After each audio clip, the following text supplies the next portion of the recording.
سب سے اعلیٰ درجے کا اسلام کیا ہے؟ من سلم المسلمون من لسانہ و یدہ۔ زندگی میں یہ طے کر لو، کوئی کتنا ہی تمہیں دکھ پہنچائے، کوئی کتنا ہی تمہاری بےعزتی کرے، چپ ہو جاؤ، سہ جاؤ۔ مرنے والے کی کیا عزت، کیا ذلت، میں نے تو مر کے دیکھا ہے، اور مجھے یہ حدیث سمجھ میں آئی ہے بڑی اچھی طرح، موتوا قبل ان تموتوا، کہ مرنے سے پہلے مر جاؤ۔ اس وقت اگر میں مر جاتا تو مجھے کوئی گالیاں دیتا تو مجھے کیا نقصان تھا، اور مجھے کوئی نعرے لگاتا میرے لیے تو میرا کیا نفع تھا۔ تو مرنے سے پہلے مر جاؤ، کوئی تمہیں برا بھلا کہے تو تمہارا کیا نقصان ہے، تمہیں کوئی واہ واہ نعرے لگائے تمہیں کیا نفع ہے۔ اگر اللہ راضی ہے تو مردہ باد اور زندہ باد سے بے نیاز ہو۔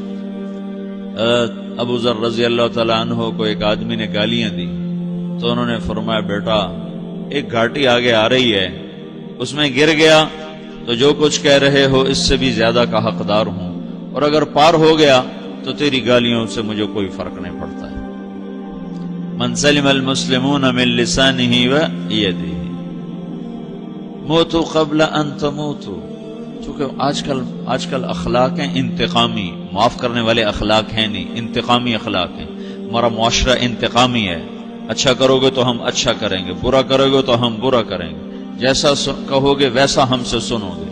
یہ ہمارا ماحول ہے، یہ ہمارا۔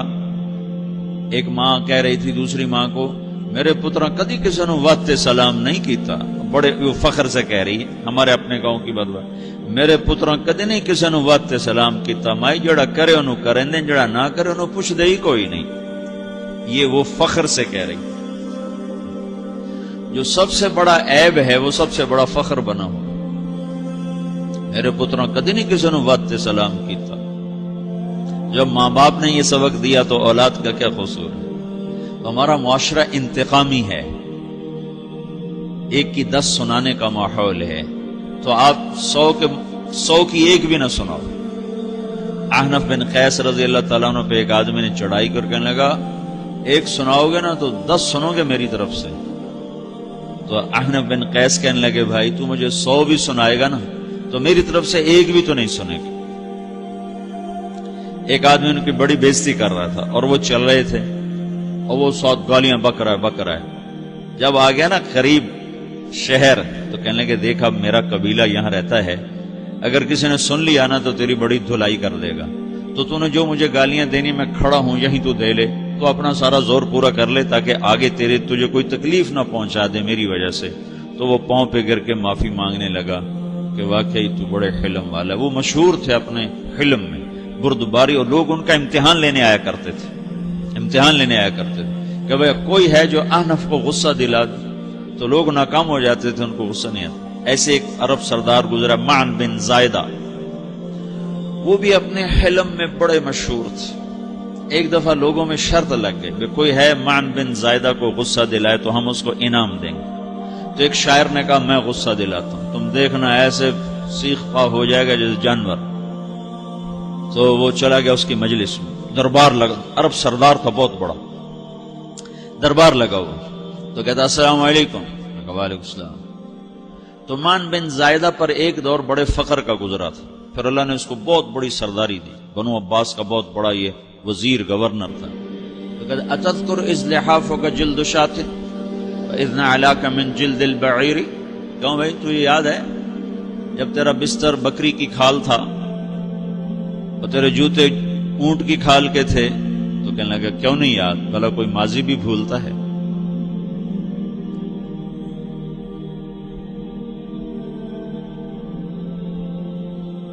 تو وہ کہنے لگا پہلا وار تو خطا گا کہ فسبحان الذی اعطاک ملکا وعلمک الجلوس علی السریر، تو پھر ساری تعریفیں تو اللہ کی ہیں جس نے تیرے جیسے کو تخت پہ بٹھا دیا۔ کہاں بھئی ساری تعریفیں اللہ کی ہیں، میری تو کوئی اوقات نہیں۔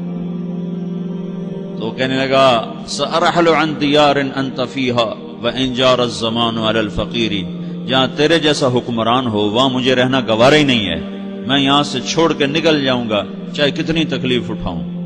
بڑے دربار میں یہ ایک گورنر اور وزیر سے بات ہو رہی ہے، تو وہ کہتا ہے اچھا بھائی اگر تو ہمارے پاس رہے گا تو ہم تیرا اکرام کریں گے، اور اگر تو جانا چاہتا ہے تو پھر رافقت کا سلام، تو وہ یہ بار بھی خالی گیا تو کہنے لگا فجد لی ابن ناقصۃ بمال،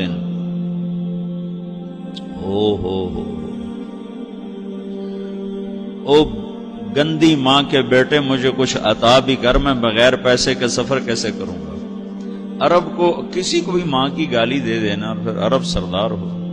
فجد لی ابن ناقصۃ بمال، بری ماں کے بیٹے مجھے کچھ پیسے بھی دے، میں نے جانا ہے۔ میں کہا اس کو 3000 دے دیا جائے۔ اللہ تو کہنے لگا قلیل ما آتیتنی و انی لأطمع منک فی الکثیر، یہ تو بہت تھوڑا تو نے دیا ہے، مجھے اور دے۔ کہا اچھا بھائی 3000 اور دے دو۔ تو وہ شاعر کی بھی آنکھیں پھٹ گئیں، کہنے لگا اب ٹھہر جا ٹھہر جا، اب میں تیری اصل تجھے بتاتا ہوں۔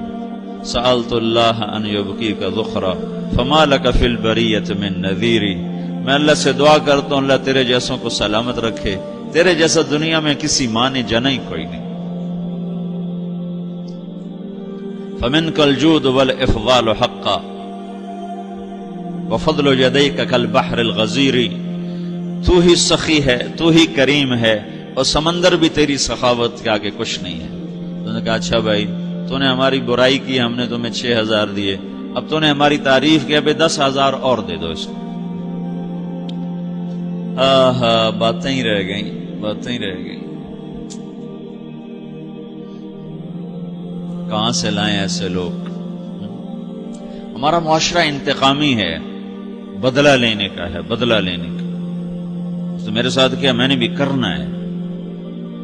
تو اعلیٰ درجے کا اسلام یہ سکھا رہا نہیں چپ ہو جاؤ، سلامت بن جاؤ، سلامتی بن جاؤ، سلامتی کی علامت بن جاؤ۔ من سلم المسلمون من لسانہ ویدہ۔ اب وہ سوال کرتا ہے یا رسول اللہ ای الایمان افضل، سب سے اعلیٰ درجے کا ایمان کیا ہے؟ اسلام کیا ہے؟ کلمہ، نماز، روزہ، حج، زکات۔ اعلیٰ درجے کا اسلام کیا ہے؟ من سلم المسلمون من لسانہ ویدہ۔ یہ اخلاق کا ادنا درجہ ہے، ادنا درجہ ہے۔ ادنا درجے پر پہنچ کر آپ اسلام میں اعلیٰ درجے پر آ سکتے ہیں۔ وہ سوال کرتا ہے ایمان کیا ہے؟ تو آپ نے کہا اللہ پر، فرشتوں پر، کتابوں پر، رسولوں پر، موت کے بعد کی زندگی پر، تقدیر پر۔ اب ایک اور سائل سوال کرتا ہے ای الایمان افضل، سب سے اعلیٰ درجے کا ایمان کیا ہے؟ تو آپ نے فرمایا حسن الاخلاق، اچھے اخلاق سب سے اعلیٰ درجے کا ایمان ہے۔ جو آدمی اسلام میں، جو آدمی اخلاق میں، جو مرد عورت اخلاق میں ادنا درجے پر ہوتا ہے وہ اسلام میں اعلیٰ درجے پر پہنچتا ہے۔ اب اگر وہ اخلاق میں اعلیٰ درجے پر آ جائے تو اب یہ کہاں پہنچے گا؟ اب یہ کہاں پہنچے گا؟ میرا نبی کہہ رہا ہے سب سے اعلیٰ درجے کا ایمان ہے حسن اخلاق، حسن اخلاق۔ ابو ہریرہ نے پوچھا یا رسول اللہ وما حسن الاخلاق، یہ بھی ایک اور حدیث ہے، یا رسول اللہ حسن اخلاق کیا چیز ہے؟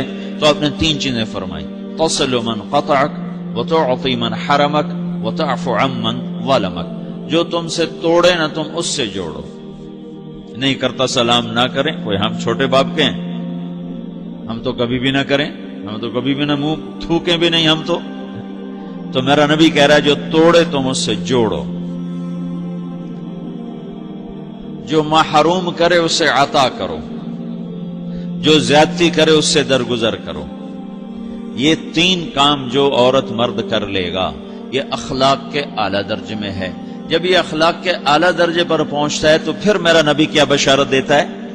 ادنا درجے پر پہنچ کر تو اعلیٰ مسلمان کی بشارت ہے، اور اخلاق میں اعلیٰ درجے پر پہنچ کر میرا نبی کہتا ہے کاد الحلیم ان یکون نبیا، اعلیٰ اخلاق والا بس نبی بنتے بنتے رہ جاتا ہے۔ اعلیٰ اخلاق والا ایسے ہے جیسے کہ نبی، قریب ہے کہ وہ نبی بن جائے، یہ تو ہے نا ترجمہ، لیکن ہم ہمارے اردو میں کہتے ہیں وہ نبی بنتے بنتے بنتے رہ گیا۔ کیا مطلب؟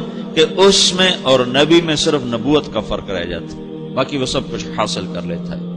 تو یہ سارے دین کا میں نے آپ کو خلاصہ بتایا ہے کہ میری آپ کی ضرورت ہے کہ میرا اسلام اعلیٰ درجے کا ہو، من سلم المسلمون من لسانہ و یدہ، میرا ایمان اعلیٰ درجے کا ہو،